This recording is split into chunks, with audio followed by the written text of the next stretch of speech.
let's look at one practical problem which comes in, which is application of MAP for subsequent years. Suppose there's a resolution for MAP which is arrived at for 2012-13, right? Normally what happens is, if there's a tax dispute in 1 year, it keeps on continuing year after year, year after year, year after year, right?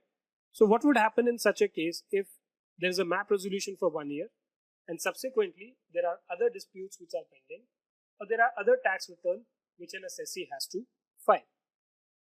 So let's take a practical case here. In year 1 to 5, MAP resolution was arrived at of attributing profits on a net margin method which was accepted by the taxpayer. Year 6 and 7, for which MAP was not there, the same method was applied.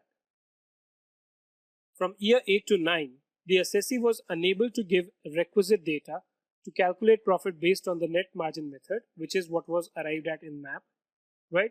And therefore the AO has to apply a different method.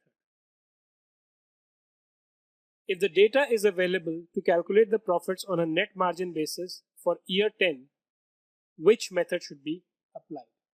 Should it be the one which was agreed under MAP, or should it be the one which AO had applied for lack of data in subsequent years?